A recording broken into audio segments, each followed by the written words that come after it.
Welcome everyone to our weekly meeting, and we will go ahead and jump right in. It's going to be a little bit interesting timing-wise today because I think we've got a few of our speakers, Joan and Amy, are coming on a little bit later, and Dana Young, they're going to be on around 11 to cover some of their items. So we will do our best to fill the time with some of our other agenda items and make sure that everything seamlessly fits together and that there's not big delays in between.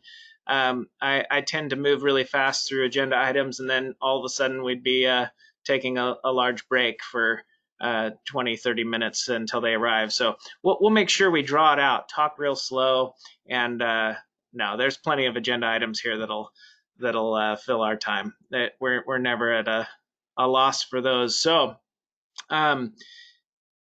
let's see where we would like to start today. I think it was great. Dawn signed on and asked me a question a little bit earlier as to whether or not we had any questions around the grant process or anything that's going on right now. And so I was wanting to just dive into that as the first thing, just to see if anyone had any questions for her. And Dawn, if you have any thoughts, yeah, go ahead and chime in. Yeah, well, I mean, I can start off and just give you guys kind of an update of the number of applications we've received for phase 2. Right now we have just over 1,000 grant applications for phase 2, and we have actually already approved 359. So once we're currently reviewing them and wanting to make sure that we have a nice big batch once it closes that we can get sent out the door quickly to folks.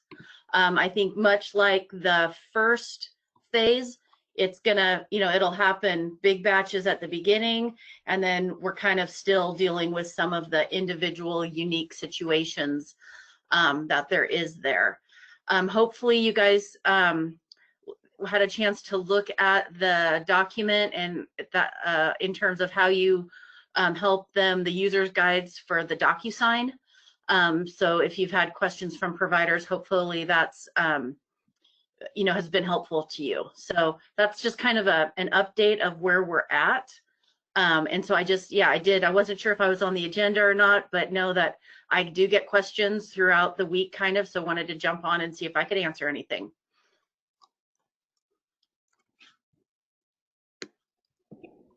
Thanks, Dawn. Any questions, folks? Anyone need to come off mute? 1,000 applications is incredible. That's great. Good news. Mm-hmm.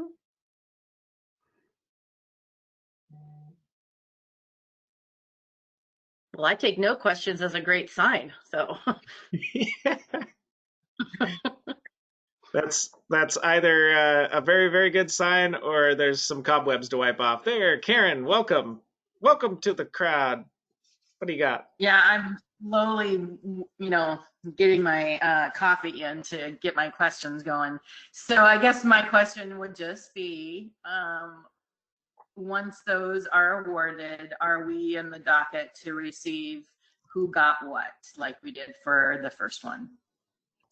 Yeah, we will definitely do that. And I invite you to remind us, just simply because things are moving fast. But yes, I will try to make sure that happens. And again, just if you want it, we can get it to you. So I will put that on my list. And what do you guys use that? I'm just curious, what do you guys use that for? I'm just really curious. Okay, I will answer. I don't know if anybody else uses it for anything particular, but we're really trying to tailor our local CARES funding to those that have not received any funding as of yet. So we're trying to weed out those that still want to open and maybe didn't apply for an ECC program or didn't apply for this grant, or received it the first time. So we're really trying to make sure we're reaching all areas of individuals who could open up a program and provide childcare. The school districts are really nervous, as are we, about what childcare is going to look like in the fall and what school agers are going to need. And so it's definitely a local push to make sure that we have as many licensed programs up and running as possible. So, and Karen, and I would invite all of you, like, we might, for something that specific, we might even be able to give you a better list than what's awarded. Like, if you wanted to know everybody who applied, that's a list that too. So, I mean, I think if there's something really specific, I guess I would invite you to ask me and I can work to get it if that would be more helpful than the list approved. So I don't want you, I want to be able to get you what you need as specifically as I can. Awesome.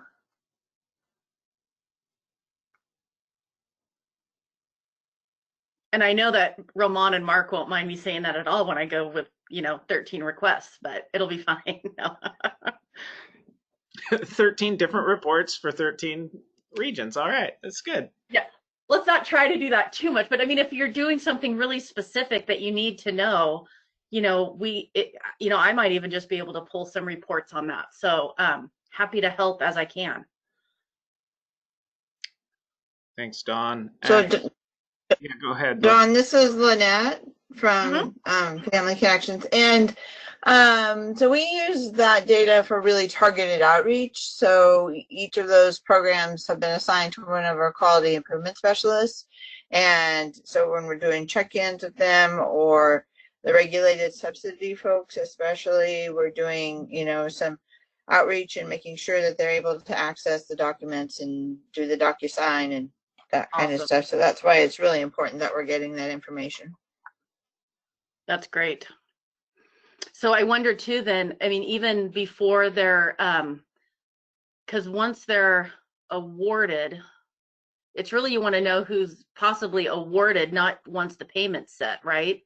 Because that's not help. They've already, to get a payment, they've already done the DocuSign part of it. Yeah, I want to So that's know why who's been approved. Right. Okay. Dawn, this is Mary. A question had come up whether a QIS could have their email as well as the provider for providers that don't check email or that have a problem with that. Was that ever resolved, in very rare situations that could happen? I would not advise it. I'd invite Karen and Christine to join in if they'd like, as we had a good conversation one evening about just that and how to support providers in creating an email. I mean, there's pros and cons and who can check it. There's some, I think some agency policy. What I know from awarding the grants is that has created a problem, because we need to make sure that we're not paying the CCRR person, and ultimately the provider is going to have to electronically sign, like the CCRR. So it might work great in terms of the applying, like getting the application in, but it's created issues on the back end. So it really is better to have them create an email account and teach them how to reach out to it. Now, if it's, I mean, there's some workarounds that we could talk about, but they really at some point are going to have to log into something and be able to sign on their own. And I think they help them create the account. I think they want to know when they get the information to help them then go into their own account and get it, because, they're floundering around and it's hard to visit a program, at this point with all the COVID situation. So I think their thinking was, if at least they knew what they were supposed to be looking for, it would help. Well, and I hope that DocuSign user guide that we have posted, that should help.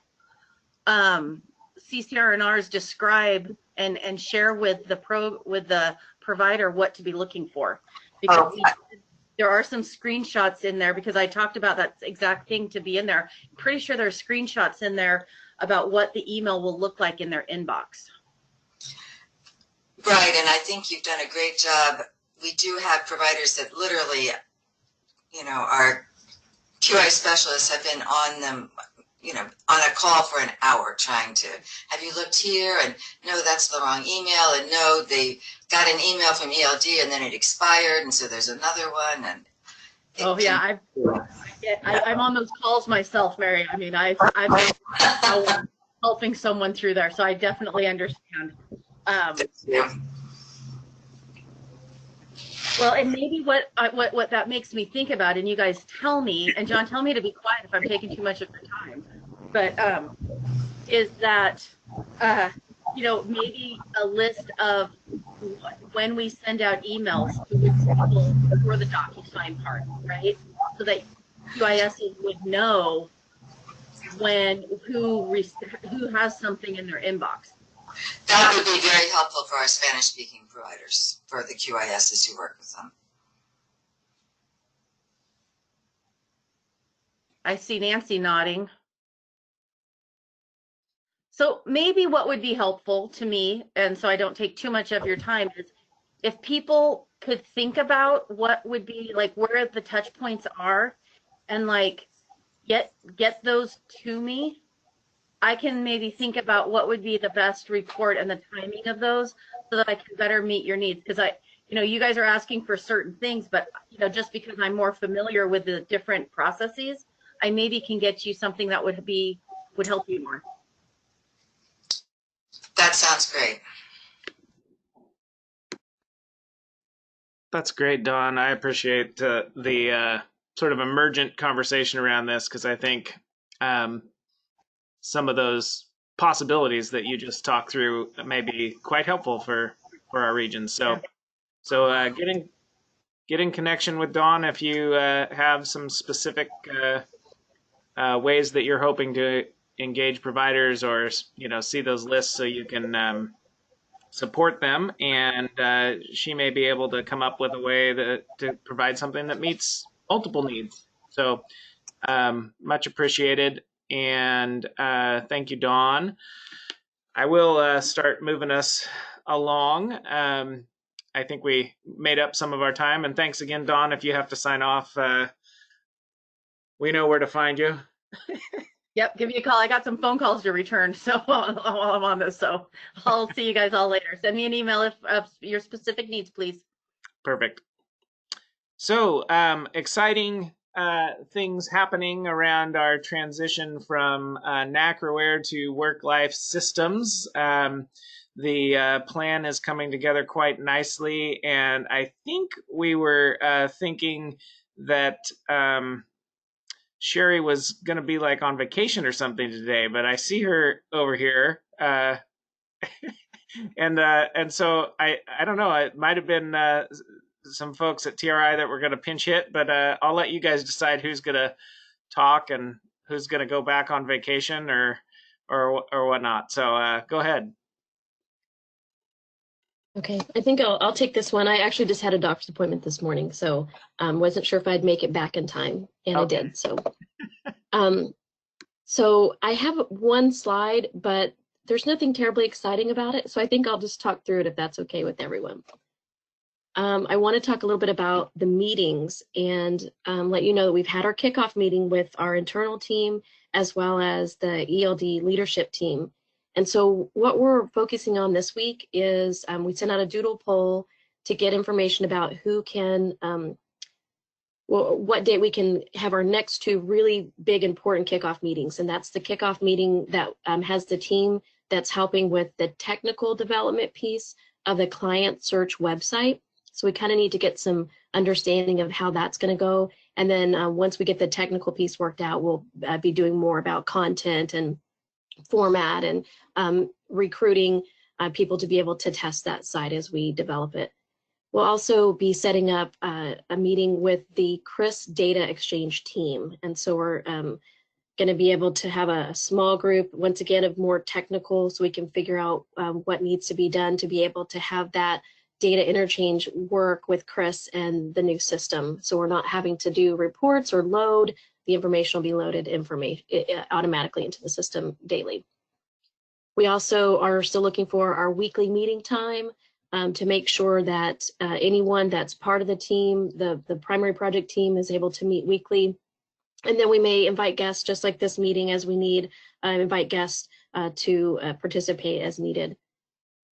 So got a little bit of a slow start with the holiday, but by next week, we should have all those key meetings taken care of and have a clear plan of how we're going to move forward with the detailed task. We also, the project web page is up.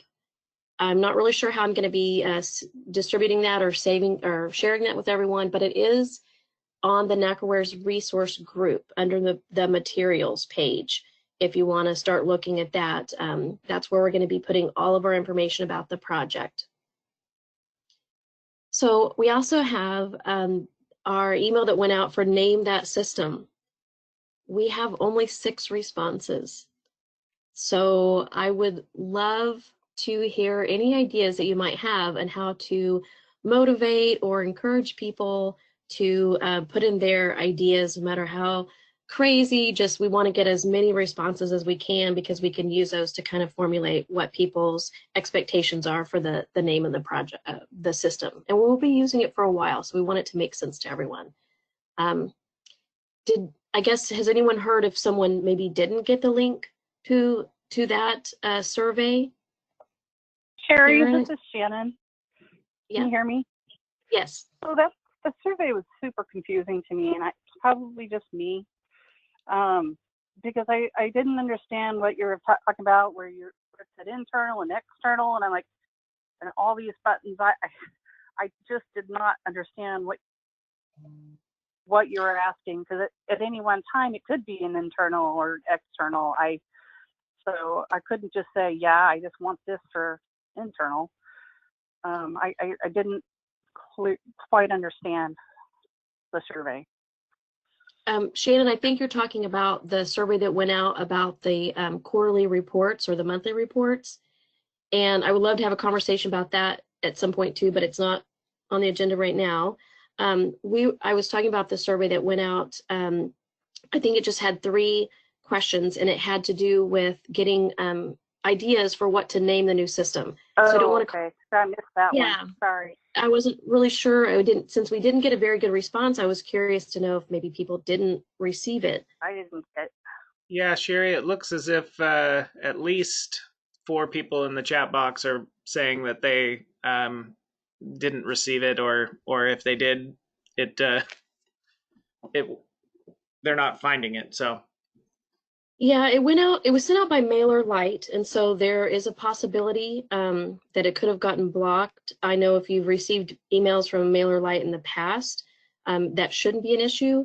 But I think we'll need to go ahead and we were going to send out a reminder anyway, and so we'll send that out probably via MailerLite again, and then maybe I will send out a separate email to the directors and other people from my email, and then you can distribute it if the MailerLite distribution doesn't work. But I think if we resend that 2 different ways, we'll hopefully blank it so that everyone will get a chance to get that and provide their input. So that makes me feel a little bit better that people aren't getting it, only because I know you're interested in providing your ideas now, and we'll make sure that everyone gets that survey again, and we'll extend it a week to make sure that we can get everyone's input. Really want to be able to name it soon so that we can start branding everything and start referring to it by that name instead of WLS or NACAWARE transition. We can just call it by the new name of the system. And what we'll do with that is gather all the responses. Thank you, Hannah, for putting that the link to that in the chat box. I appreciate that. So we'll also be gathering all those responses, kind of getting them in a list format, and then sending out another survey saying, here's our finalist, and provide and vote. That'll be more of a voting. Okay. So the last thing I had was just the project plan. I had planned to have that out yesterday, and I'm needing, in order to give everybody view access to it in a nice format, I need to get an additional software that I'm using, and I'm waiting on approval for that. So as soon as that happens, that link to the project plan will also be part of the project web page.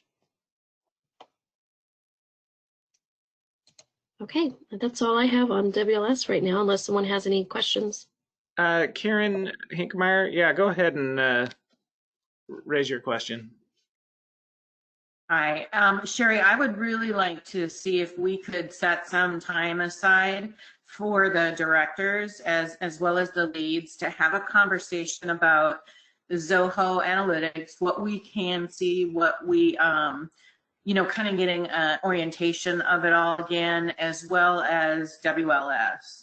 I know that there were some things in the Knackerware meeting that were talked about. I can't recall what they were, but it's I think the directors need to know what's happening and how it's happening, and I think that conversation is really important. Yeah, I think I did a quick overview at one of the directors meetings, and if we wanted to have something more in depth, I'm sure that's possible. Right now, if you wanted to see WLS in more detail, we would just need to use sort of the demo site that I demoed whenever I visited everyone, because we only have the shell of ours at this point, so it doesn't have any of the developed pieces. And so just be an example, but it would give you a good overview and feel for it on where we're headed for our customized development of WLS. As far as Zoho goes, I think that's a really important piece of our transition into WLS, because we need to look at what reports are currently available and which ones could be moved into WLS, because of the reporting capability is so much stronger than what Knackerware is. But there also is still that plan, since WLS doesn't have really a dashboard or a graphing interface at this point, that we'll still be getting data feeds and uploading them into Zoho Analytics. So we'll still be using that as well. So I'm completely open to having a discussion and letting you guys lead and tell me what it is you need, and just give me some time to prepare for that, so I can make sure that we have time and that we've covered what you would want to hear about both of those pieces.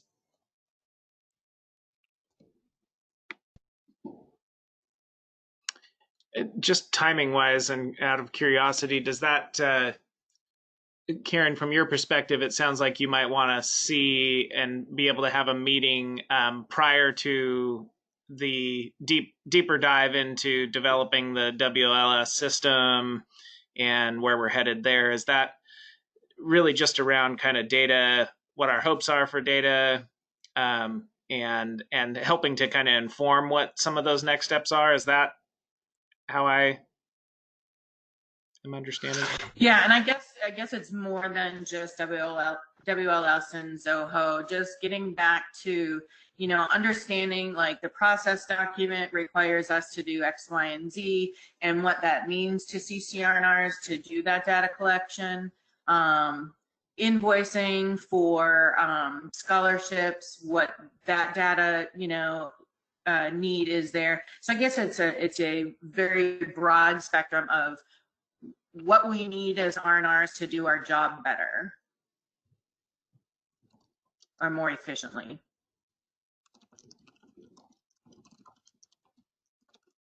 Yeah, and that's been a big focus as part of the project plan, is really in the past, it's just been like provider records and client records and reports, and it's all been sort of separated. And so one of the things I'm constantly thinking about is how to include workload management. Like that's a big piece of the new system, is making sure that CCRNRs have that ability to manage their workload, because it's not really part of Knackware right now. We've had some workarounds and some queries and some external reports, but it's not included. And so that is a thought that's always in the top of our mind as we go through this.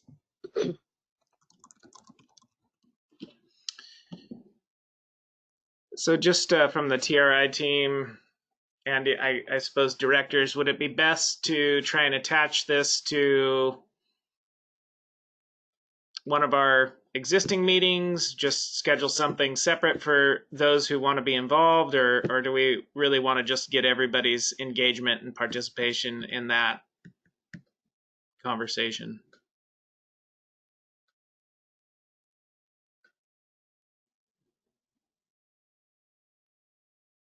Maybe it's Thanks for the me. feedback. Oh, go ahead, Karen. Maybe it's just me that needs the conversation. John, it's Christine. Sorry, I was trying to unmute. I think it would be important for us to be able to really talk in depth about it. So I don't care one way or another if it's part of this meeting or a separate meeting, but I just think some extra time. So not just 10 minutes to talk about it, but to dive in pretty deep. That sounds good. And I see some confirmation that infusing it into a regular meeting and having enough time to do it would be good. Sherry, do you guys need, and I know this is broader than just, you know, kind of the transition to work-life systems. Do you guys need some lead time for that, like to kind of prepare around the breadth of what Karen described? Do we want to try and get that in this month? Or where do you guys feel we would be at with that? Well, I definitely need a little bit of lead time because I feel like once we have these next two sort of technical meetings under our belt, we'll have a much better idea of just timeline and where we're headed. And that's for the client search website and for the CRIS data exchange. And I'm hoping to get those meetings scheduled this week, but they may go into next week. Once that's done, I think that gives us a better idea. So I would definitely say by this month, I'm thinking maybe the third week would be the earliest that we'd be ready to do that. Does this seem to fit in as a discussion topic for our monthly meeting to etch out some time? Yeah, Hannah's nodding her head. Okay. Yeah, let's shoot for that. That seems reasonable.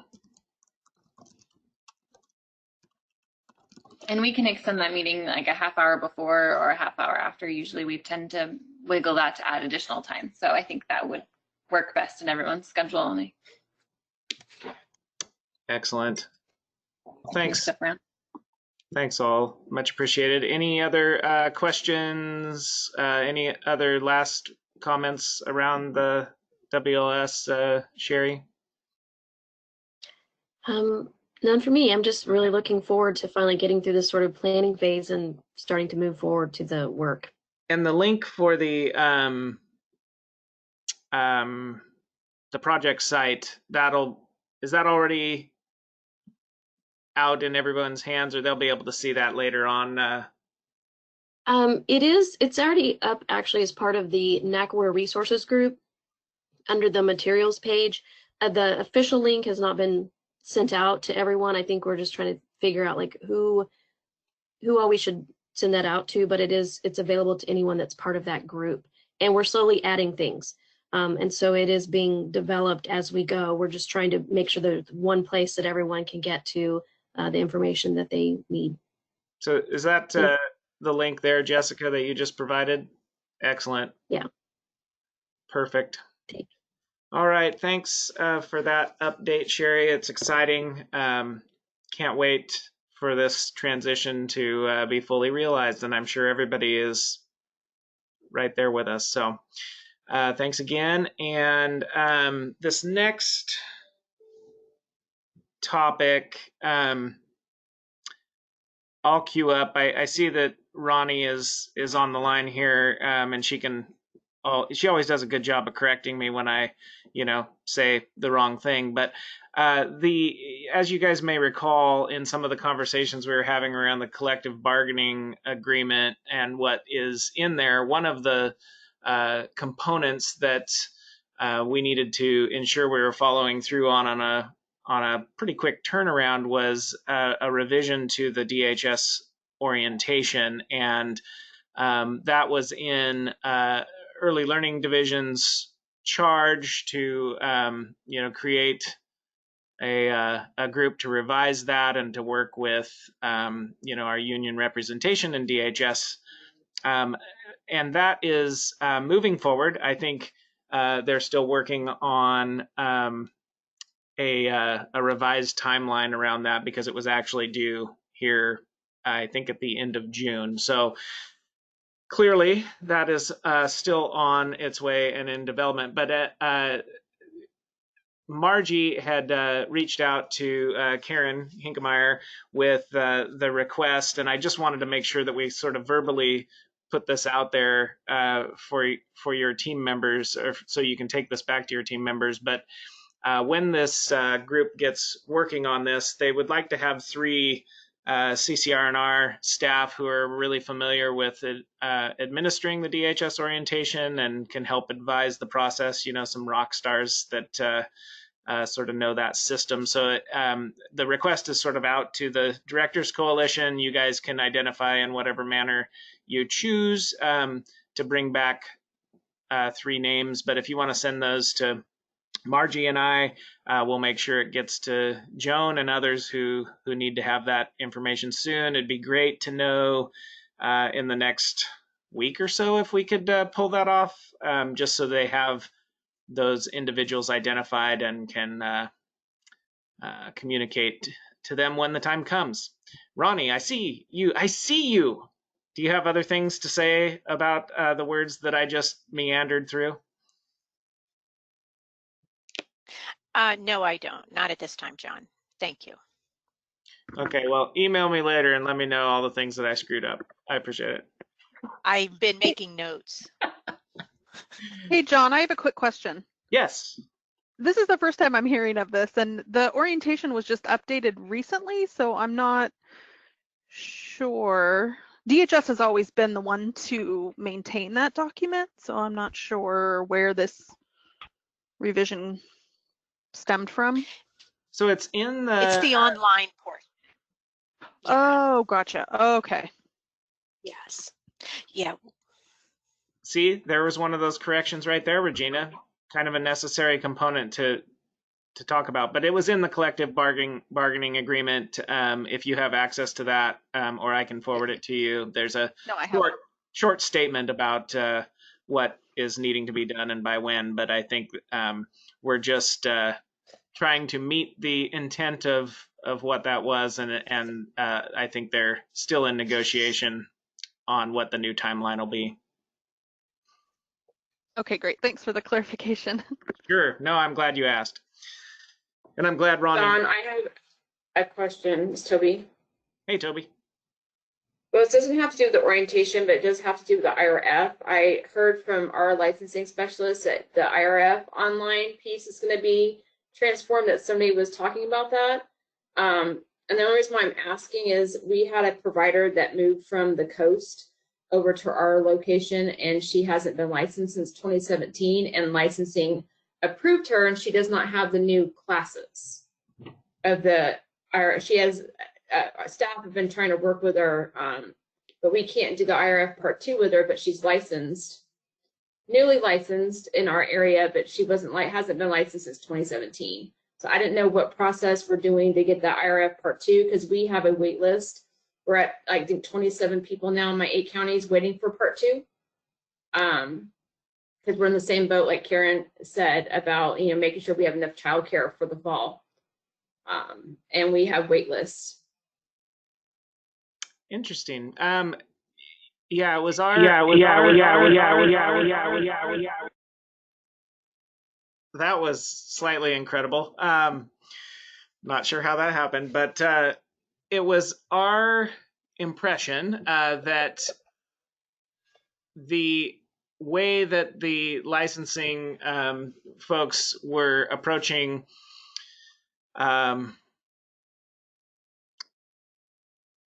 sanctioning providers, to be registered who were in waiting or moving from regulated subsidy to registered to certified, was they were prioritizing the folks that they had already been in the environments of, so that they had gone out on a face-to-face visit prior to COVID, and then they were doing some form of a virtual process in order to bring some of those on online and to get them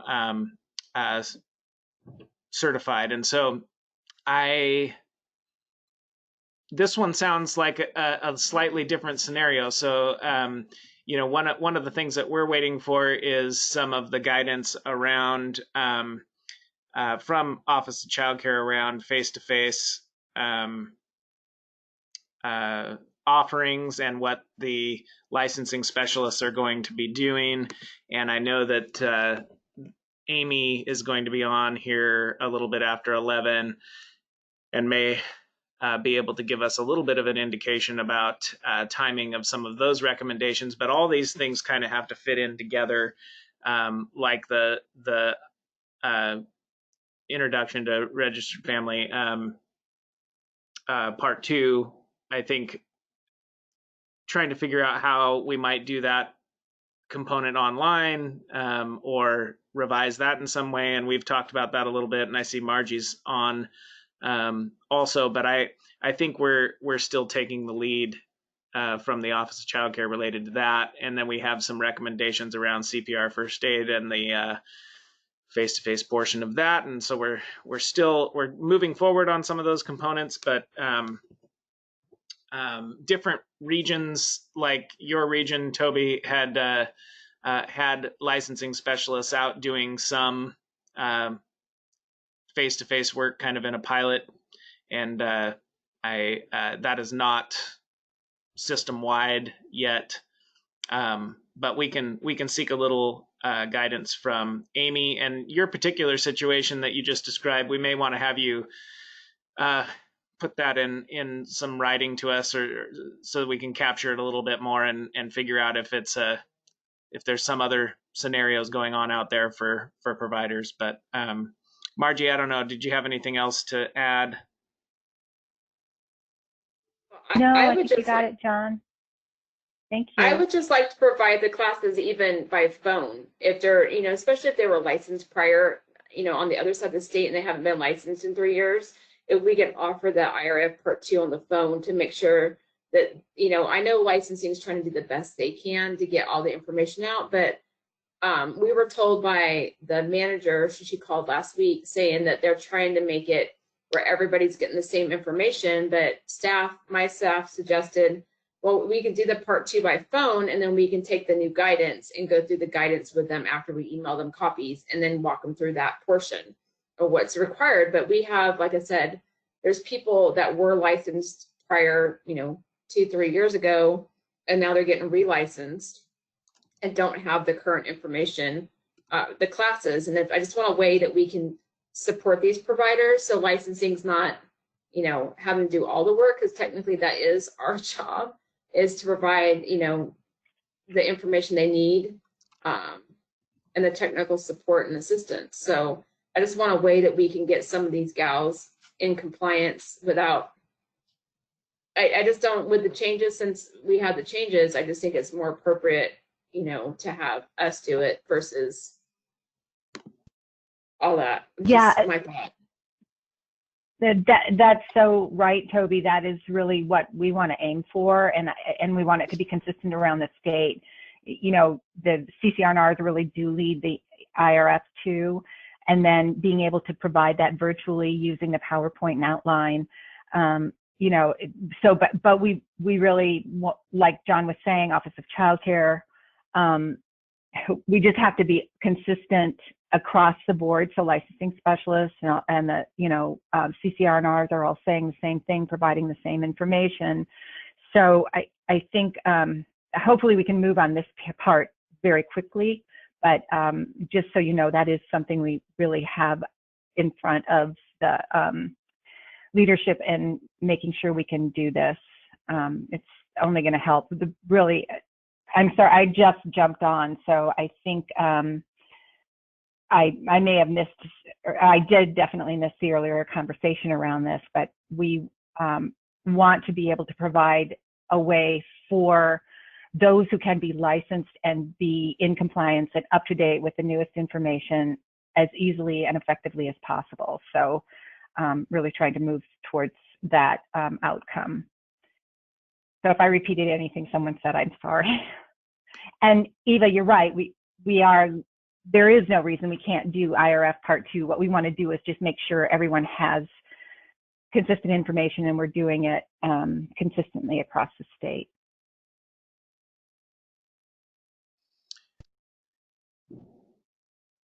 And so what we'll do is commit to following up on how we can ensure that the IRF can be done virtually and get more information back to you guys, and making sure that we're involving licensing in whatever manner they would like to be engaged. But we've had some conversations, and I think we're getting closer with both this and what recommendations we might have around CPR and first aid too. So more to come.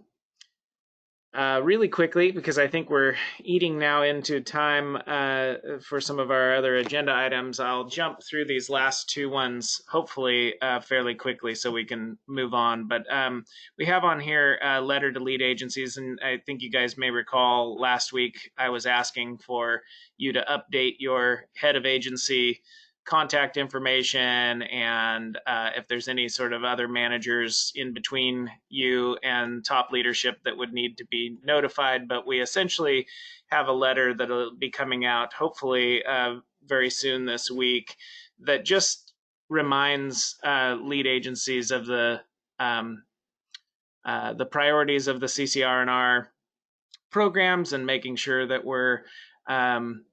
that they're aware that when programs are grant funded and there's no cuts, in fact, potentially increases coming to CCR&Rs in the near future, that we would want to ensure that we're not administering policies sort of across the board as far as furloughing of staff or hiring freezes and things of that nature. And so the letter addresses those in a very respectful way, but really just reminds folks that we want to partner on this, and that childcare is one of the most vital services in reopening in Oregon, and we just want to make sure that the CCR&Rs are poised to be able to support childcare providers in the various ways that we know that you are already trying to do that. But we've heard from multiple organizations some hiccups around not necessarily being able to get fully staffed when you have some money on the table, and also having to sort of weather the storm with staff being put on furlough days once a week or once a month or whatever those policies might be. So anything that we can do to support you being fully operational and utilizing all the money that is available to you is what that letter's about. So that should be coming out this week, and by email. So any questions about that? Hey, Christine, go ahead. Thanks, John. I guess my question is, do we know for sure that there are no budget cuts coming for this next year? Like, I remember there was talk about the networks potentially. Yeah, I mean, I won't say for sure that there's absolutely nothing, but at this point, there's nothing on the horizon that indicates that would be the case. There was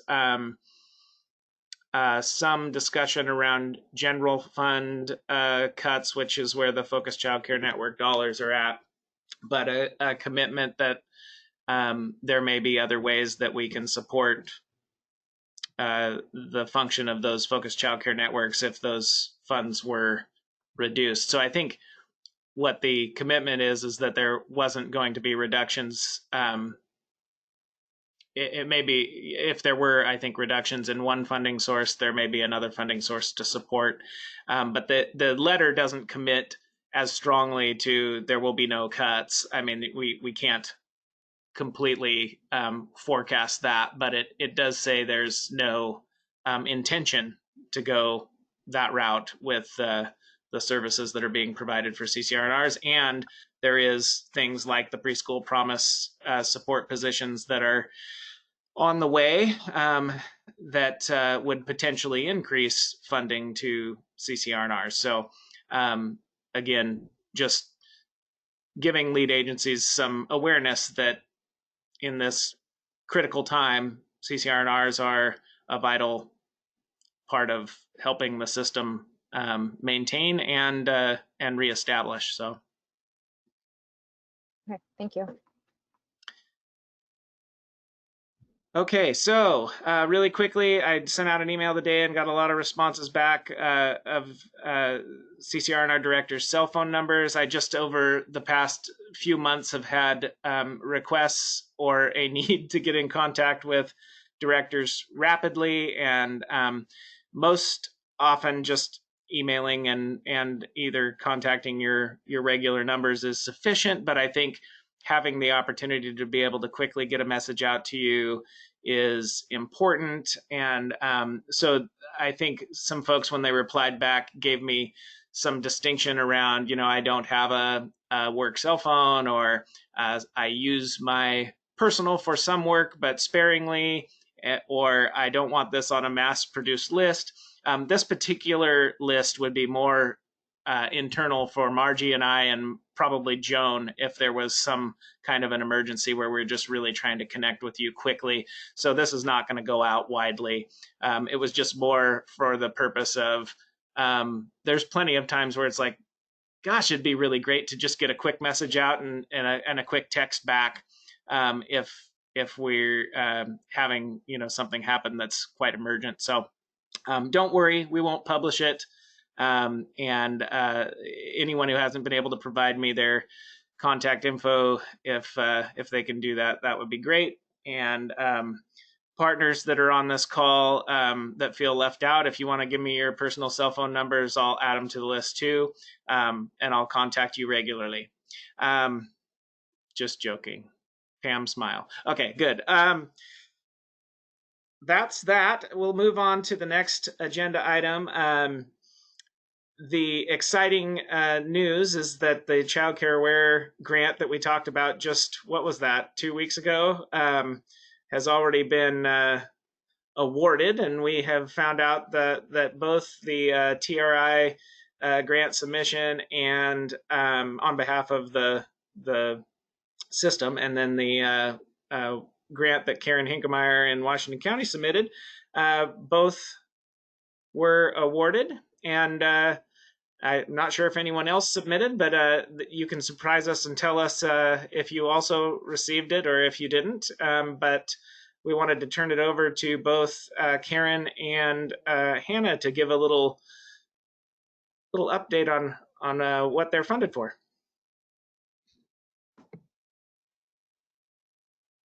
You want to go first, Hannah, or should I?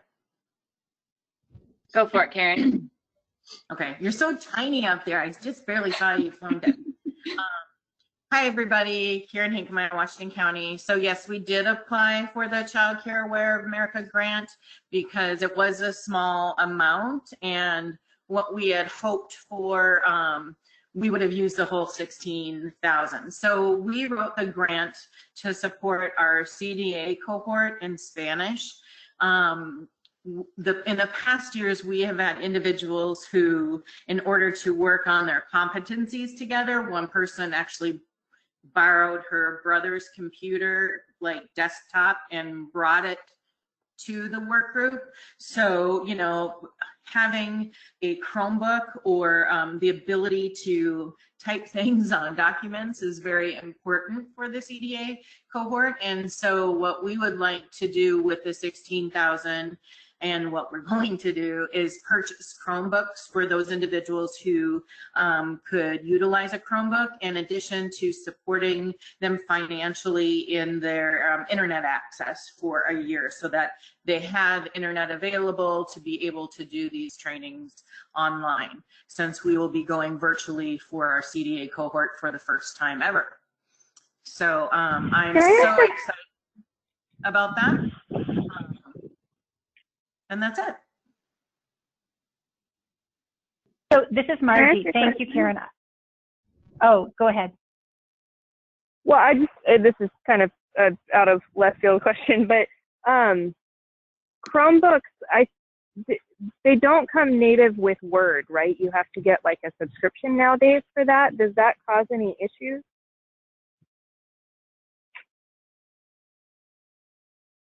I don't know who asked that question.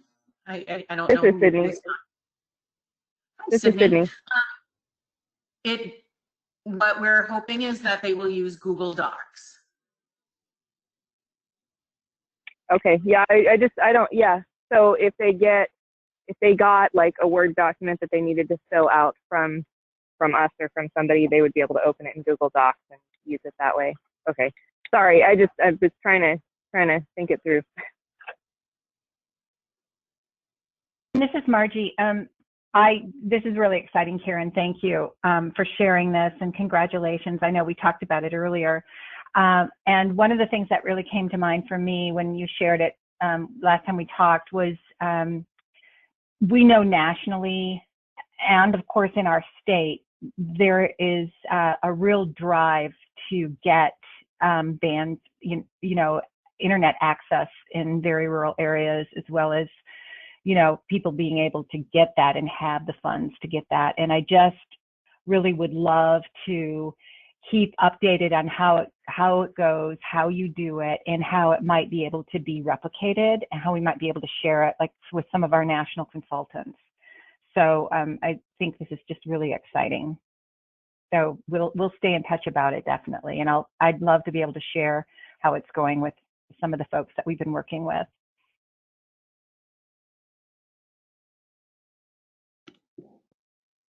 All right. So then Go ahead, Hannah. Oh, thank you. So what's exciting is we also got funded, so huge kudos. So I think they said in the email there were over 70 applications, and it looks like from the meeting invite I got for our first meeting about the award, I think they awarded about 10 from across the country. So it's awesome that 2 of Oregon's were selected. So we have our first meeting tomorrow just to go over the funding and start executing the contract. And ours, we wrote in to translate 3 trainings into Spanish directly related to COVID. So the trainings that the QISs or any trainers that went to that we shared last Thursday, I believe, the 3 trainings around COVID, re-engaging children back into program, trauma supporting, those trainings are all getting translated into Spanish. So we are getting those translated. There was a large focus of equity of focusing on Latino communities in the RFA. And so that's what we wrote to translate those trainings into Spanish. So yeah, so that's what we're gonna do. The hope, it does have a tight turnaround time. So we're hoping to get them into translation the first couple weeks of July, depending on how long it takes the whole process.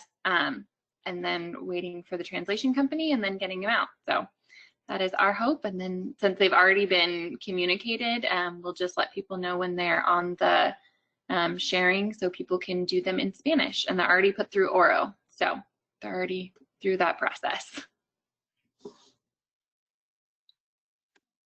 That's excellent. Any questions for Hannah or for Karen? Hannah, what were the titles of those 2 again, the 2 trainings? They are 3. Let me pull them up. Give me 1 second. I don't have them memorized. I think I pulled the names of them out of the proposal because I want, just in case something else got developed, it was the content. So it was like re-engagement. I don't have the exact titles on hand at the moment, but they're trauma-informed care practices for mental health supports for providers, business resiliency, rebuilding long-term business planning for COVID, and then strategies for reopening, re-enter, and re-engaging children and families and staff back into the program are the content areas. I can't remember the exact titles, but I will email them to you, Christine. I'll put them in the notes. That's what I'll do. I'll put them in the notes of this meeting, and then you can have it. Looks as if Jessica might have beat you to it and put them in the chat box. Thank you. Of course Jessica did. She's the resource person. She has all of this at her fingertips. I'm so impressed. Thank you, Jessica. I'm transitioning to the next time that I facilitate the meeting to where Jessica's just going to put what I say before I say it in the chat box. It'll be more succinct. It'll be great. So anyway, thanks, Jessica. And thank you, Hannah. That's exciting. And we look forward to seeing, how this stuff rolls out and how we can utilize it throughout the state. So what we have next is I think we're still waiting for Amy to come on board. So I'm going to shift gears because I think that Dana Young is on, and we'll move to that particular agenda item prior, unless I hear Amy chime in. But I think that we'll shift gears and talk about the Student Success Act funding announcements that came out late last week and is super exciting. And I see that Dana has already put in the chat box the location where you can find those. So Dana, I'll turn it over to you. Alrighty. Good morning, everybody. Dana Yoon here with Preschool Promise. So just giving you all an update on our intent to award. So those were released last Thursday, and that included Preschool Promise, Equity Fund, and OPK. And then we also released a notice regarding fiscal agent. So I went ahead and put on the chat box the link where you can actually go and click on and just find information related to the intent to award. So I'm just going to go ahead and give kind of like a, big, broad overview on where we are right now and what happens next. And I'll go ahead and open it up to like some questions. With my disclaimer always is I may or may not be able to answer all of your questions, but we'll go ahead and definitely write those down. So as I mentioned, we released everything last Thursday. I think one of the things for you all to go ahead and keep in mind is that for our fiscal agent, we are not moving forward with any applicants at this point for the fiscal agent. That's a decision that we'll be looking internally as we continue to go ahead and work with our, new cohort of applicants here at the ELD on how do we best support like business acumen and some of those efforts there. So that's one thing with the fiscal agent. All of those applicants that apply, we only had 4 that apply for to be a fiscal agent. So those have been notified that we are now moving forward with any. As far as like Preschool Promise, initially at the beginning of our RFA, we had intended to, select, allocations of 3,865 children. Because of our funding, we're actually only intending to award 3,257 slots across the state. So that's one thing for you to go ahead and I'll pick it, just kind of have in mind. On that link that I share with you, you're going to go ahead and see a link to, notice that someone opened here like the PDF for the Preschool Promise, and I'll go over kind of how it's set up because we've been getting quite a bit of questions as far as like, what does this tier system work? What is this? What's going on? What do I need to do? And then on the other links, you're going to go ahead and have the ones for like the Equity Fund and that OPK. The other thing is like below that link, you're going to, if someone can know the link. So if you, nope. Yes, so you're going to go ahead and see Ssa Award FAQ. So we are currently what I, call an appeals process right now. Is that, individuals can go ahead and appeal our decision on the selected applicants that we have. So that is why we're being a little bit, we have to kind of control our message and just making sure that, we're all in sync with her messaging here at the ELD. So we have developed an SSA grant award FAQ. And then that is going to go ahead and it's going to be updating as far as like what is the questions that we, that we're getting and answer. One thing so for you all, I want to go ahead and make sure that you also have the resources needed. John, can you click on that document on the FAQ? Thank you. So what I, will go ahead and say to all of you is, as you're getting questions out on the field from, either those who apply and didn't get awarded, or those who got awarded and they're just kind of wondering what is the process, direct them to go ahead and email us their questions to that email, which is the earlylearning@state.or.us. This allows us to go ahead and just put all of the questions into one bucket, and then we can go ahead and decide this in appeals, because some may already be submitting their appeal, and then that will be triaged in a separate manner, and some of them, they just need technical assistance, and we can go ahead and reach out to them. So for all of you, please go ahead and use this email to go ahead and share it with those who are asking you questions, and then we'll be triaging in that manner. Going back to, if you can go back to the preschool promise document there, I'll just go over, as I mentioned, our intent was to go ahead and award, select providers to help us serve 3,865 children. That didn't happen. We're only at 3,257. So what we've done here is that with Preschool Promise, along with the other grants that we have, is that you have a 3-tier system.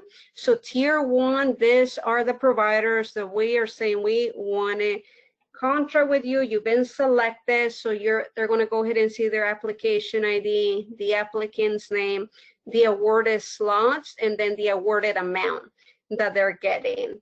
And then, so that's what we're awarding. And then tier 2 is applicants in this category, is that we're not awarding them, but if there was some additional resources and funding, then we'll be looking at those providers to go ahead and fulfill some of those slots. Super important to know out in the field.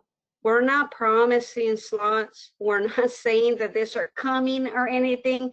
This is just saying, should any resources are available, we will be looking to go ahead and fund those providers in tier 2. Tier 3 are just not awarded, and they're not considered for next priority. So it's what we call not awarded, not recommended for funding. Some things to go ahead and point out is that tier 2 and tier 3, they can appeal. I mean, it's super important that we know, and I want to make clear that tier 2 doesn't mean that we're going to have more slots, or it's not a promise to give you slots or anything. It's just that should anything change, we will be looking at you. They're kind of like next priority for funding. And had we had the 3865, been able to go ahead and fulfill their slots, then we would have been, I think that the list would have looked different. It would have been the combination of tier 1 and tier 2. Another thing to go ahead and, point out is that you're going to go ahead and have entities that are going to be in all 3 tiers, because we have some providers that ask for 107 slots, 67 slots. So you're going to go ahead and have some that are actually appearing in all 3 tiers. So I'll go ahead and use, provider, John asked for 100 slots. We're only awarding him 36. If we get a little bit more, we'll go ahead and give you 18. But even if we get more, we're not going to go ahead and give you the remaining slots. So that's one thing. If you guys have taken a look at the Preschool Promise, where you're seeing that provider in those 3 different tiers, is where you have to kind of pay attention to the number of slots they're requesting. You made an effort to go ahead and stay true to our mixed delivery. And even though that applicant, like John, requesting 100 slots, maybe it ranked really high, everything was looking good, he would have taken probably all of that slots in that hub region. So we needed to go ahead and kind of, share the love across, providers, and really stay true to our mixed delivery. So that's one thing to point out. As you all can imagine, here with Preschool Promise, total amount of providers, and as we continue on moving forward, we'll go ahead and get some data that has graphs and is fancy, but we're ending up with 179 Preschool Promise providers that we've selected to intend to award. You know, one thing I always have my disclaimer, we are in an appeals process, right? So it's like, I think the final, I mean, this is our numbers that we want to go ahead and, you know, send the intent to award, but it's always just keeping in mind that we are still in this appeals process. And then, but like I said, the total number is 179. Why am I bringing the 179? As you can imagine, Preschool Promise is like 30 pages here. So one thing that you can go ahead and do to help navigate some of those entities that are calling you for questions is, it's a pretty big document. It is separated by hub, so they can go ahead and do by hub, and then it's in alphabetical order. Is how, you know, kind of like that tier 1 is set up. It has been brought up to our attention that there were some opportunities, aka challenges, in our data transfer. So we've already identified 3 errors in this document. So we are working internally to go ahead and reach out to those applicants, and then we're going to be uploading later on, you know, an updated revised version on, you know, what were some of the errors in our data transfer. You know, Preschool Promise is a pretty big program here, so we, you know, never a dull moment here with some opportunities, and we had one with the data transfer. So we've only identified, like I said, 3 or so far. So we'll be working today and just double checking, you know, the data. So, but you will be able to see that later on this week, as far as like, oh, one change, or so we'll be adding a page that kind of summarizes some of the opportunities that we had in the data, and then correcting the file, and then we'll be able to get that uploaded.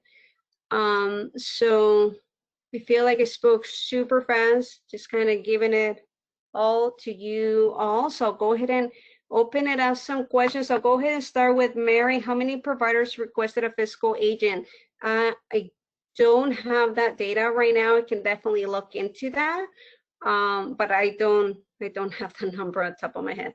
Apologize on that. And let's see, I saw Karen Hinkemeyer had some questions, and then Toby. Okay. Karen? Yeah, hi Dana. So I took a look for my particular county awards, and I have a couple of questions, or requests maybe. One, I did see in that list one program that when I look in Knackerware and in Chris, as well as the parent portal, the site does have valid complaints, I believe 4 or 5, and then about 4 unsubstantiated. So I'm just kind of wondering how that plays a part in these awards, but maybe by just the spelling of the business name, I don't have the license number, right? So I'm wondering if the data I'm looking at is actually correct. And then 2, it would really be helpful for the R&Rs in supporting these programs to get a better understanding of the license number that's attached to the award. Because when I look at one program, it looks like, you know, they have X amount of slots, yet I'm confused because they're a registered family. So just wanting to make sure that what I'm seeing is actually who has been awarded. So I think that would really be helpful on my end. Awesome. So what you're seeing is what we've selected to be awarded. Internally, there was some compliance checks done, you know, that was part, and it was, you know, public. We notified the public during our public meetings that we had, that as we were doing our public meetings internally, we were working with the Office of Child Care to go ahead and do, you know, that compliance check, and that was done by a different team here that was supporting Preschool Promise. As far as like, so I'm glad that you brought up, like, you know, the forces here in ours, that the license number is going to be really important. For this intent to award, we wanted to be very like simple and just straightforward, and also because right now, because of the RFAs, like the application ID is kind of what, if Amy calls us and say, hey, there's an error here in the amount that you have awarded me, then allows us to go ahead and go back to like, what was the application? But I'll definitely go ahead and know that definitely license numbers are super important. Thank you. You're welcome. Toby? My question comes about the appeal process. So say somebody appeals that's in the tier 3 and you guys decide that they're going to be awarded. How does that affect other slots? Yeah, that's a great question. So, you know, I think we will be looking at that internally. I don't, right now we're really just working on like getting those appeals, go ahead and brought that in, and then we'll need to go ahead and problem solve the situation and just looking at the amount of slots. But with the appeals process, I mean, one thing, you know, to go ahead and point out, like, we're not allowed to go ahead and give any coaching on the appeals. It's a pretty straightforward. People have asked, like, is there a form that we need to fill out? And it's just a simple email that they need to go ahead and send to that early learning email. And then that will go ahead and obviously internally, we're going to go ahead and, you know, put it into a form to, but then go ahead and give it to our council. So we'll be, can't quite answer that question, although that is, we'll need to figure it out internally here. All right, Jenna, and then Lynette. I'm a little confused in terms of supporting people with the appeals and what they're supposed to say, given the fact that they were given absolutely no information about why they were denied. So, yeah. So as far as like you guys need to go ahead and direct them to the email. I mean, some of the questions that I've been getting, you know, some of the resources that I will say the applicant has is like going back to their application and taking a look at some of the scores. They can go ahead and take a look at some of the ranking. There is the recorded, although they're pretty long, this preschool promise. So kind of they can go back and take a look at that, you know, those process from the public comment. Another question that has come up to me from the tier 3 is like, I wasn't awarded. I'm not looking to appeal, but is the ELD going to go ahead and give us feedback on what we can do better next time? Which I think is a great question, and we're going to go ahead and add that to the Q&A. My initial response is like, yeah, we want to be able to go ahead and provide, you know, the more technical support. So that will be something that we can do after the appeals process. That we're looking at, like, how can we go ahead and help some of those tier, you know, the ones who are not awarded. So Dana, the other question I had was that somewhere I got information that if you were awarded, you are not allowed to appeal, even if you were not awarded all of your slots. It sounded like what you said today is that even if they were awarded part of their slots and they were in tier 2 or tier 3 for the rest of their slots, they can appeal? Yeah, with the letter that we sent out, we said that tier 2 and tier 3 can appeal. So that's what was released. But can they appeal for even if they are also tier 1? No. You know, I think you brought up a really good question there, right? It's a little confusing there. So let me go ahead and take that okay. In there. Yeah. It's a good question to go ahead and bring that in. Yeah. Okay. Our reading of it was no. And so I think it's super important for us to know whether or not that's a yes or a no, because that changes the level of support we give to providers pretty radically. Right. Totally. Thank you. All right. Were there other questions? Hi, Dana. This is Lynette. And so I just have a couple of questions. One, so kind of following Karen's question about compliance history, was DHS contacted or any compliance with DHS evaluated when these were awarded? Let me go ahead and get back to you all on that. You know, it was a separate team, you know, looking at the different compliance checks and all that. So if I can, let me get back to you on that. Okay. And then my other question is, currently on the website there is a document with operating guidelines. Are those going to be updated? Yeah, so great question. So one thing that we're doing internally, especially with Preschool Promise now with, during the direct contract here internally at the ELD, what we have is what we call a grant manual for each of the grants. So you're going to have like the equity and that, OPK and Preschool Promise. So the provider's actually going to be given that. So included in there will be some of those kind of program requirements that they need to go. I will say that the operating guidelines is a good document for them to go ahead and look at, but as we transition into this new implementation stage, they will be given a grant manual that will have all of the program requirements and grant requirements for them as an ELD grantee. And will those grant manuals be shared with the CCRNRs? Definitely, yeah. They need to be, yeah. We're currently working with DOJ on getting all of that stuff finalized and working with the different teams here internally. And then it needs to be translated too.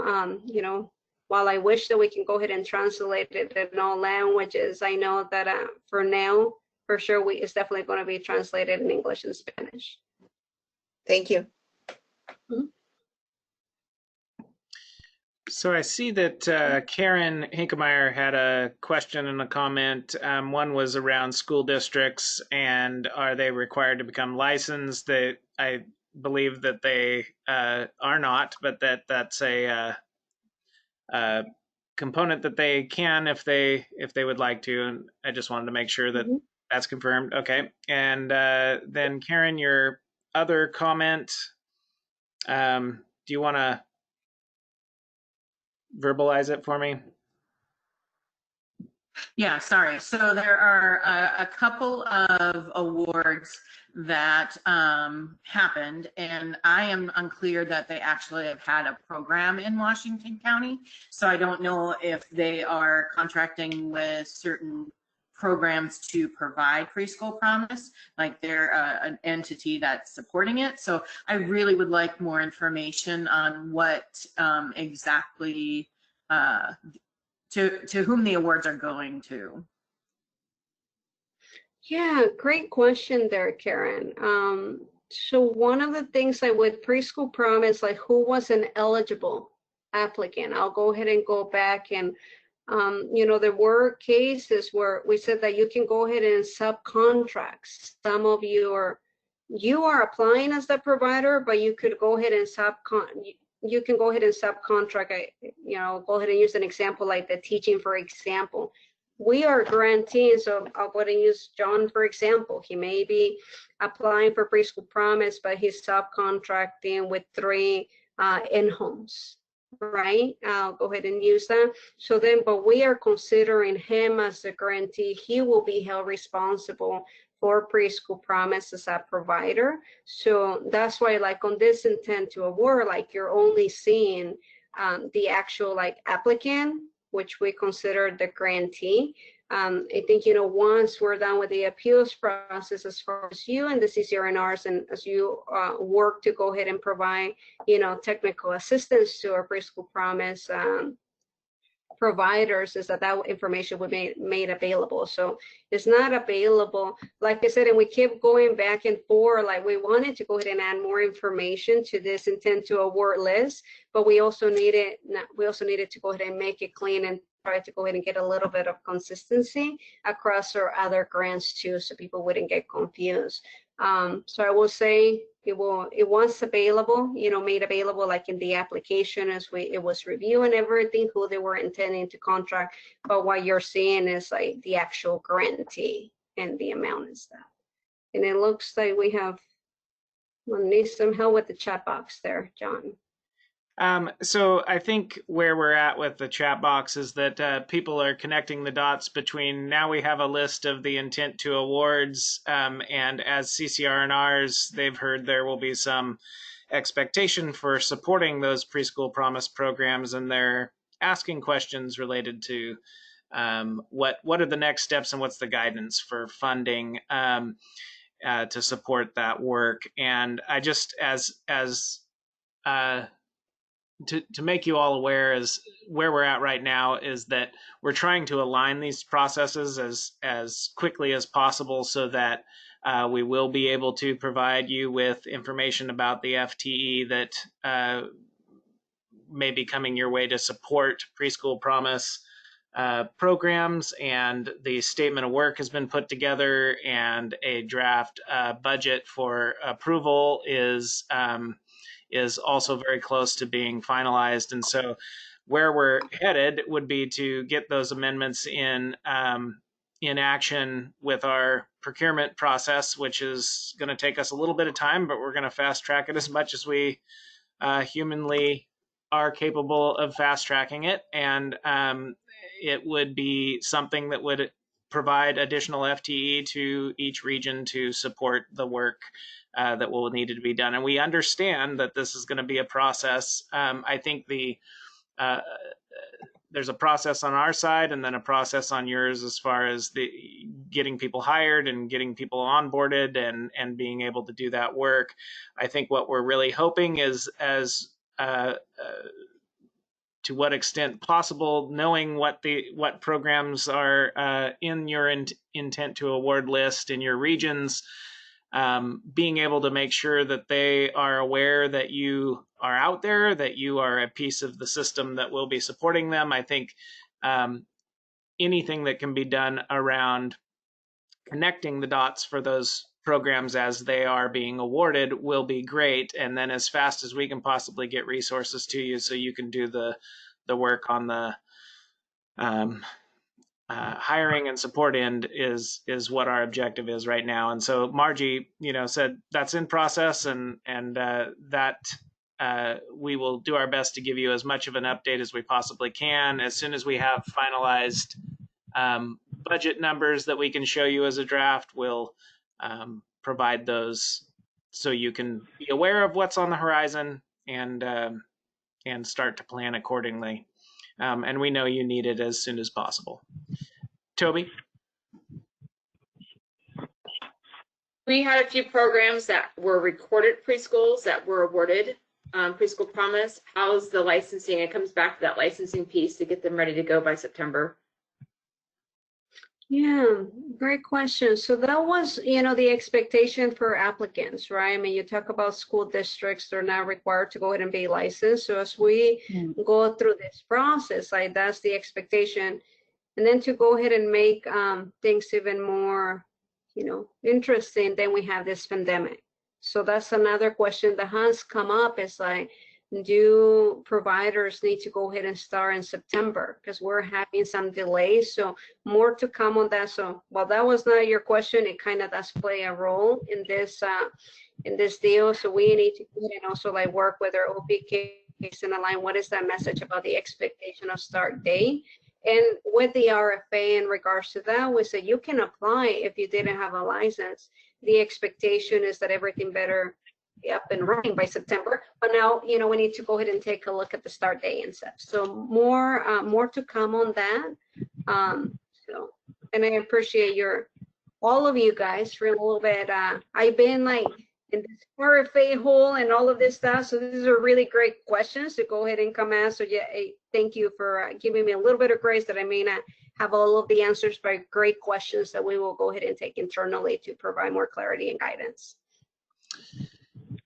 And I do want to be John, this is Heather. I'm sorry, I'm out of town. So just a quick question about those, the manual. Is that something that they're going to thoroughly be able to look at before they sign anything? Or because if I'm remembering right, the guidelines that were presented before were really just those different layers on top of Spark, but this guidelines has some licensing pieces in it as far as and some QRS pieces in it, because school, and I'm just checking because I think we've got some mixed messaging here, because schools don't, they can choose to be licensed, but they don't have to be licensed. So I'm just asking if we could, I guess my ultimate question is, can we please have that manual as soon as possible? Yeah, thank you for that question. So one thing, as far as like your question was, is the grantee going to be able to go ahead and see that? So that will be when we send the contract out. That will be accompanying their contract agreement. When we send out the contract to the grantee, so here you go, John, here's your number of slots, and then it's going to go ahead and have that grant manual attached. So then the applicant will be able to see. I will say that all of it, one thing that we were trying to go ahead and do here at the ELD with this grant manuals is that there is some alignment. I know that we're really focused on Preschool Promise right now, but then we also have like the Equity Fund and the OPK, and some of our grantees apply for all three. And in some cases, they may or may have not received that. So that is the layer. But like I said, that grantee, if they want to, they moved on, everything's good, they will be getting the contract and the actual grant agreement. Jenna?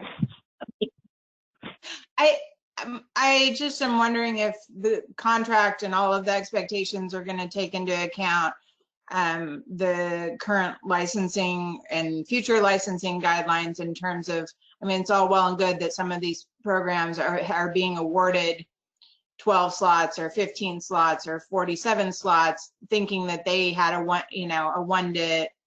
were going to be able to have 15 children or 20 children in a classroom, which is not the current reality. So, and I know like Joan is kind of, leading some of the work on like the revisions on the child care, and that's not my expertise. So I'm gonna go ahead and not even let them, Amy and Joan kind of talk about that. But I think you bring up a good point, and there is different guidances. You have your child care guidance stuff that's getting revised. You have this grant manual that's going to go ahead and tell the grantee, here's the expectations, right? Here's what is going to go ahead and, what it takes to be a preschool promise provider, an equity provider, and so on. And then what you're bringing up is actually like guidance for our publicly funded programs on what is going to be the expectation for them as far as like this current pandemic. So like what we did with Preschool Promise in the past 3 months when the whole thing hit us, is like, don't worry, we're going to go ahead and continue to get paid, but you got to do X, Y, and Z. So there is this other, project that's going to be resurrecting as far as like what is going to be the guidance for publicly funded programs. Now that you're a Preschool Promise provider, you're awarded 15, but you can only have 10. Like, what is the expectation? So that will be another piece that needs to be added to the wonderful puzzle that we have here. Joan, I just wanted I would say those child care guidelines, those are the guidelines that they need to be followed. I'm talking about like more like programmatic stuff, right? When it talks about like TS goal assessments, conferences, the number of hours that you need to do. I'm talking about those programmatic pieces. That's we need to go ahead and provide some of that guidance to providers, or like how do they stay in contact with parents during this pandemic and all that. So that's what I'm talking about. Programmatic pieces has nothing to do with licensing or any of that stuff. It's really, the expectations for Preschool Promise as this program. John, did you want to ask me something? It's Joan. Well, I saw you come off mute, and it looked a little bit like maybe you were wanting to chime in. So I wanted to give you a platform if you wanted it. I was just going to say that group size is certainly probably the most, I guess I would say the topic about which we've received the most feedback and anticipating continuing to receive the most feedback about. So I would say we're completely cognizant of the fact that the limits that we have put on group size to help make sure that children and childcare providers can be as safe as possible, given what we understand about the virus and how it spreads, are certainly something that we're taking a long, serious look at, as we know they have severe financial implications, particularly for certified families and certified centers. All right, so sure that we could utilize the remaining amount of our time to discuss many aspects of what we don't know yet, and what we see on the horizon as positives and challenges with Preschool Promise. So I'm going to actually, though, end that part of the conversation for the moment. And as you guys are coming up with additional questions, I mean, you can drop them in the chat box. We won't continue to discuss it today, but it's a good place to, log some of those items. And then feel free to email us for further questions that either Margie and I can take forward to others. And I know Dana is following up on many of the things that you guys brought forward today. So thanks, Dana, for being willing to come on and give us the emergent news around the intent to awards. And folks, we are going to work as fast as we can to get you more information on how and what structure will be available to you to support Preschool Promise programs ongoing. So I would like to shift gears here and turn over the conversation to Amy, who has graciously agreed to talk through some of our process around, we've been talking about introduction to registered family and CPR and first aid and the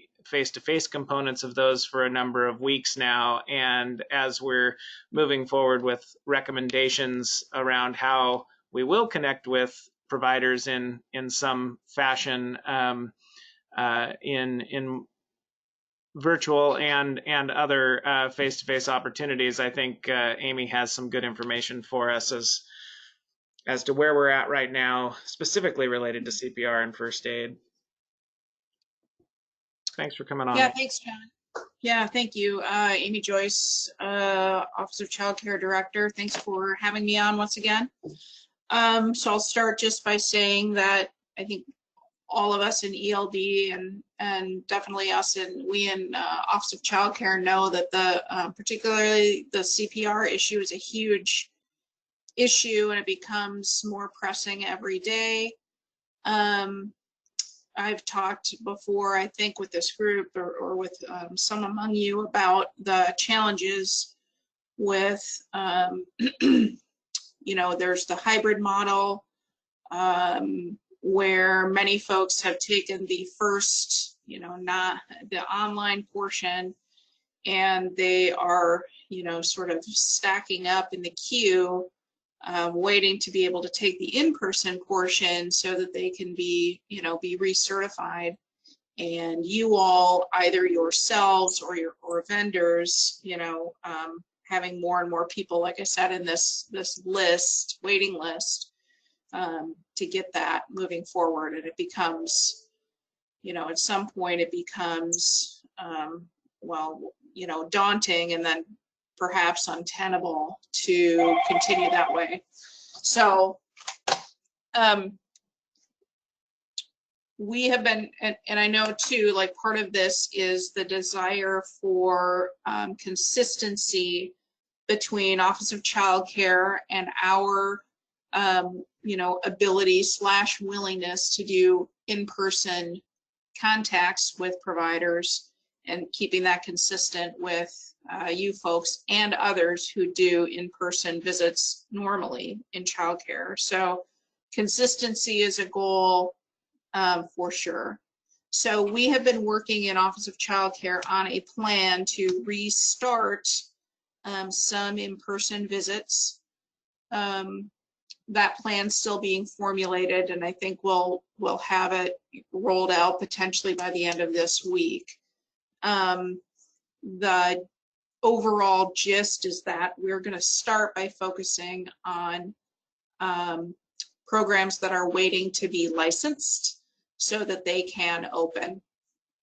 And probably the focus will be on doing like a hybrid visit where as much as we can do via virtual contact or emails or paperwork or whatever will be done ahead of time, and then the in-person portion will be as fast, efficient, with the minimum amount of people there as possible to limit contacts, both for our staff's safety and comfort, as well as for providers. So with that in mind, I think for the sake of coordination and consistency, we're probably getting pretty close to the point where it would be acceptable or consistent to be doing in-person CPR. Now, I'm very aware that many places out there, some places out there are already doing the in-person portion of CPR, so it's certainly happening. And I think part of the question is, can R&Rs be promoting it or doing it themselves? And so we're getting close to that point where we're going to be doing some in-person portion. And so for consistency, you may be getting there quickly as well. I think as we muddle through what that looks like, and I've been talking with John and Margie, and we need to coordinate this, but I think, part of it is certainly going to be the prioritization. We have plenty of people who need the in-person, and so who's going to be prioritized? And I think, a model could be, who's most in need of it. And so we can consider, from the ELD side, whether we, give additional extensions to people to get recertified, additional extensions to get the in-person portion. I don't think it's off the table to discuss completely waiving in-person for a period of time. So all of that is being thought about and worked and discussed. We know it's pressing. So I'll just stop there, and I'm happy to take, to discuss it or take any questions or listen to your feedback on that. Thanks, Amy, for that intro. Are there any folks that would like to ask a question or have a comment?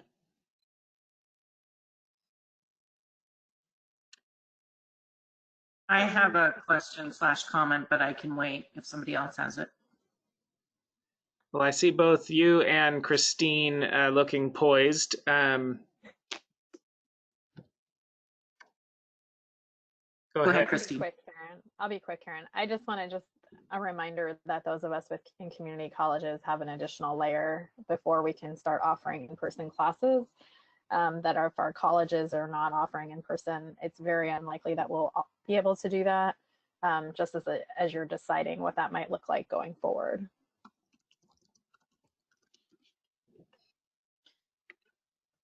Thanks, Christine. And from my perspective, I think this is an opportunity for us to look on a statewide basis for what is appropriate in childcare for first aid and CPR, because all of us have different vendors that we work with and different abilities.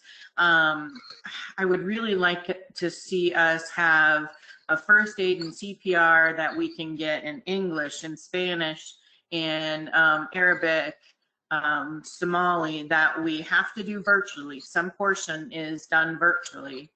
And then the ability in some way, shape, or form to work with other partners that can do face-to-face with the hands-on piece. I really think that we need to be more united in what we are offering. So can I follow up to that? So not only the languages, but perhaps more of a standardized training. Is that part of what you're talking about too?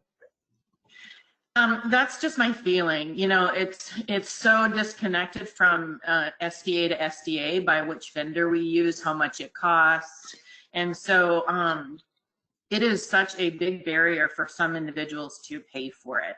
We continue to help support individuals in making sure that they get it, because it is essential. It's essential for you to be doing any type of work in a childcare system. So it's one of those things that if we could just be more unified and it be more accessible to those that speak a language other than English and Spanish. I think that that's really the focus we need to do, because this is an opportunity for us to change what we're doing. Got it. Thank you. And Taya Nolan, did I see that you might be trying to get in? I just wanted to say also that some of us don't actually have a hybrid model available in our region. So while our providers could do an online training out of region, that would mean that at some point they would have to also then drive out of region to do the face-to-face portion. So that's not really something that's super available to all regions at this time. Okay. Thank you. Go ahead, Jenna. I just want to say it's not just community colleges. In some of our counties, the buildings we're using are not our own buildings. And so our ability to do in person, some places may be really compromised by whether or not we're allowed in the, you know, who's going to let us in their building to use it, and whether or not that's going to be even be possible. Got it. Lynette, I saw you raise your hand. Yeah, so thinking about licensing, I'm glad that we're thinking about the process of visits. I'm beginning to get calls from programs that serve school agers that traditionally have been exempt, but because of the school district decision to, in their particular area, they'll have the children in care more than what fits under the exempt. So they're looking to become licensed. And so just a heads up on that as a workload issue, that there are more programs out there saying, it looks like we need to be licensed. How can we be licensed? And do they apply for emergency childcare now in preparation for that? Or do we ask them to wait and just get them in contact with a licensing specialist? Okay, great. Thank you for that heads up.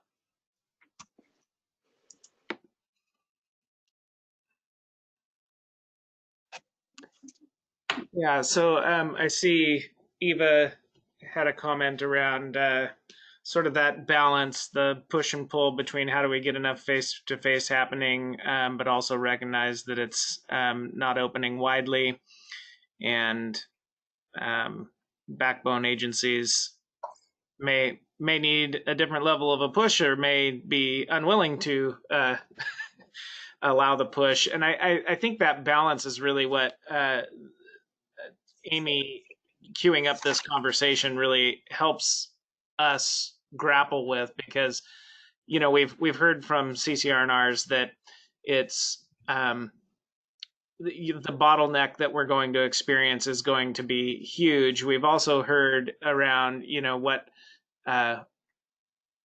it means for different languages, and essentially the inability for some of our providers to even get CPR and first aid in their language.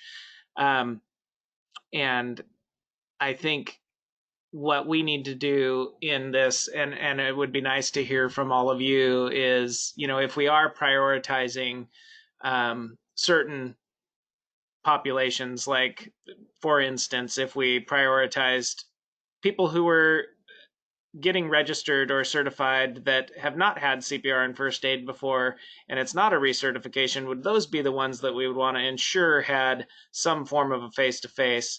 And what would be the balance and the zone that we feel comfortable with in sort of saying we would entertain an extension, and for how long? Because, you know, Amy and Margie and I talked, and I don't think any of us were comfortable just saying, oh, let's extend it for the full 3-year period of their former certification and, you know, let them go another 3 years before we require it. I think there's probably a sweet spot somewhere in between. And so just thinking about those kinds of things, and knowing that we are running a little short on time today, I think your input to us and to Amy will be critical as we're thinking about what's just the right way to kind of address some of the bigger health and safety reasons why we really need CPR and first aid and certification, and then what can we live with in this balance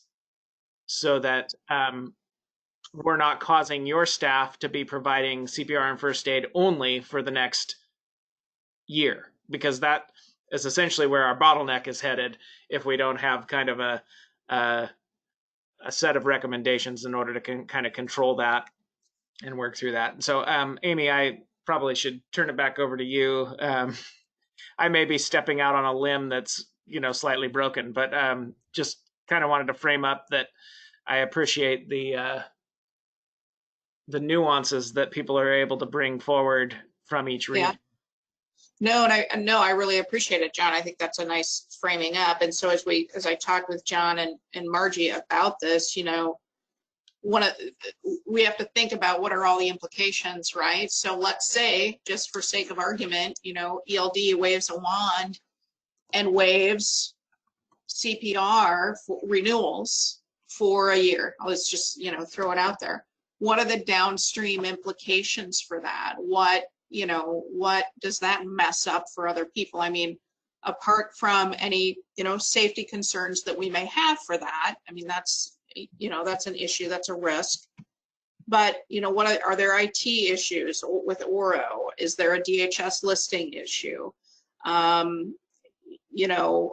Are there implications for you as RNRs in terms of how you interact with providers and the training that you do provide? Are there payment issues? What are all the things that need to be factored into the decision? Because some decision needs to get made, right? And so what are all the things we need to think through quickly so that we can make the most effective decision considering all those implications? And so if you have those now, that's great, shout them out. Otherwise, I would encourage anybody who thinks of anything like that to please get me that information so we can have that really thoughtful discussion before we make, start going down a path and making decisions. Thanks, Amy. And I think, Christine, that was a great suggestion in the chat box. Folks, if you have other suggestions you want to drop in the chat box, we'll make sure that gets to the appropriate people who need them. And if they're CPR related, we'll work with Amy so she has them. And then also, again, feel free to email all of us where we communicate regularly so we can get it to who needs to have it. And I think I will move towards transitioning to our last couple of agenda items, just so Joan has an opportunity to speak to them briefly. And Amy, Joyce, we hear each time you come on how appreciative everyone is of having your engagement with the CCRR. So thanks again for your work with us. And Joan, I think we've got 2 items on here, where we're at in the child care guidance revision process, and then a state committee council, the Healthy Early Learners Council, and an opportunity for CCRNRs. John, do you happen to have the slides I sent earlier? Because I think I should talk about the council and I'll talk about the guidance process really quick with that. Or do you want to make me the presenter and I can jump? Oh, there, great. Can we? Yeah. So you may be aware that the governor has formed a new council called the Health and Early Learner Council, apparently already referred to as the HELC. The purpose of the HELC is to advise the governor. As you can see throughout July and August, it does sound as though there may be some additional meetings in the fall. This is essentially a parallel council to the one that's being convened for K-12. And you can see it's charged to do the following things: to align the reopening guidance documents for children birth through 8, informing the revised guidance that we're going to be issuing, the Early Learning Division and OHA, advising on policies around supporting childcare providers and children's developmental, physical, and behavioral health needs, including issues that have been being surfaced regarding challenging behaviors when children return to care, and preventing increases of suspension and expulsion for children of color, and then providing recommendations around the health and well-being of young children and their families. So these individuals for this council have been selected. At this point, it's about 40 people. It is intended to include childcare providers and parents and others. But what I really want to talk to you all about is on the second slide, which is very much related. So there's going to be a weekly early learning advocates meeting. And Alyssa Chatterjee from the governor's office reached out to ask whether or not your directors association, your group, would be willing to essentially nominate a couple of CCRR directors that would be willing to participate in this early learning advocates weekly meeting, which is related to the HELC, for the period of time this summer in particular, and perhaps a little bit into the fall. And at the weekly advocates meeting, you can see that the goal is to maintain connections among the different system partners. You'd have an opportunity to preview and debrief what's going to be on the HELC meeting agendas, and to help advise additional information, and to make sure that the people are thinking about the broader service delivery implications, just like you were doing when Amy was talking. And that representatives would be people that would serve on this early learning advocates group would be folks from the Early Learning Division, the Early Learning Council, and the Joint Legislative Task Force. So I would like to invite you all to consider the two folks who you'd like to nominate, who'd be willing to represent all of you, and perhaps share on these regular check-ins, kind of what's going on related to the work. And it would be best if you would email me the names and the contact information of the people that you're nominating. And I would ask that you do that, if at all possible, this week, so that we don't miss any of these opportunities for you to participate in this weekly meeting, which I believe will start next week, because the HELC is to meet the first time next week. So you can see that there's a relationship between the HELC and the guidance work, in particular that there's a couple of different points where we'll be bringing guidance draft to the HELC. What's been going on so far related to the guidance is just a ton of stakeholder engagement. You know, you were a part of that, but it's been very extensive. Amy Joyce has convened many different kinds of what I would call focus groups with different diverse groups of childcare providers. We've talked with hubs. We've also had advocates and unions. There's been work with legislators. And then stakeholder engagement continues this week with the childcare calls that we're doing. And we're essentially operating those in smaller focus groups. We've got lots of ELD staff lined up to be facilitators for our little virtual groups that we'll have of childcare providers. So we expect we'll probably engage with upwards of 400 additional childcare providers this week to get their direct feedback related to the guidance. We've also had 2 surveys out, the provider survey and the family survey. Both of those have now closed. We had over 2,000 responses to the family survey, over 400 responses to the provider survey. All of that information is being essentially tabulated and analyzed. There are 3 revision teams that are being convened inside ELD. Amy is leading one, I'm leading one, and Gwen is leading one. And those revision teams are working on different pieces of the guidance, and our work is informed by the current guidance that we have, by what's come out from the CDC most recently, the K-12 guidance, and of course, all of this very important stakeholder feedback. And we'll be considering all those things as we make recommendations regarding revisions. I believe you know, but just to reinforce that we're working hand in glove with OHA on this guidance, and we will bring the guidance, as I said, to the HELC, and we'll certainly be getting their feedback and thoughts on the drafts as they go forward. So I know we're almost at the end of our time, but obviously there's a lot of really important conversations today, but I'm happy to answer any questions that I can in the time that is remaining.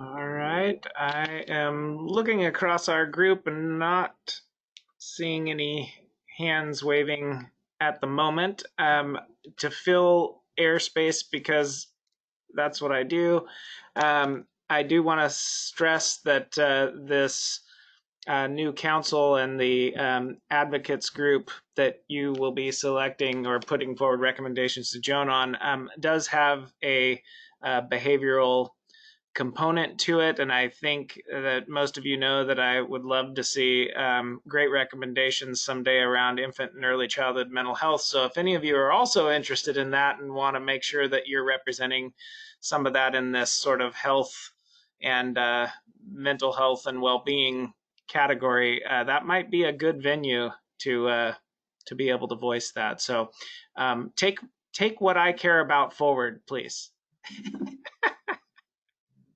I think that's all humor aside. I think it would be great to have a director on this who really cares and thinks a lot about infants and toddlers. If there's anybody that has that sort of special aspect to their work, because we know we were already challenged prior to the pandemic with what was happening with infants and toddlers. So I just always want to make sure that we're continuing to really focus on that.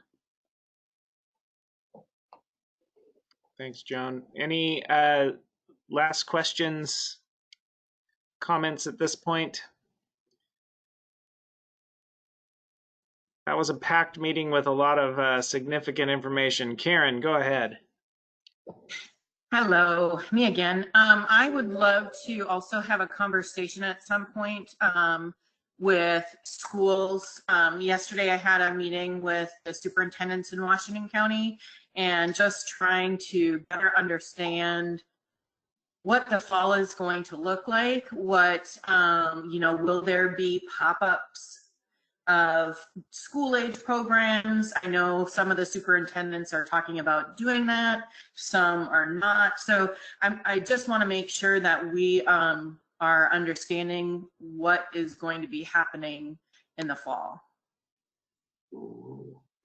Yeah, I think that that's a great suggestion. I think if you've read the K-12 guidance, it's pretty clear that not only is it school district by school district, it's actually school building by school building that people are putting together plans. So there is, however, on page, I think it's 47, a specific reference to a requirement to work with childcare and early learning programs and the development of their plans. So hopefully people are reaching out to do that, but I think that would be a great topic for a future meeting, is to talk more about that and what strategies folks might want to use to understand what's happening in their regions with their schools and school districts for the fall. Can I just ask real quick, are school districts allowed to open childcare in the fall? I don't think we're promoting that. No. Okay. I think our goal would be to have them understand, and the reason that was put in there in the revised version of the guidance, I think, like I said, it's on page 47, is to really encourage schools and school districts to understand what childcare already exists in their communities and how they might take advantage of that first before moving to operate or open other businesses. So I'm happy for us to talk more about that, but that is really something that those decisions are really going to be made school by school and district by district. So those are things that it would be important to become engaged and involved in.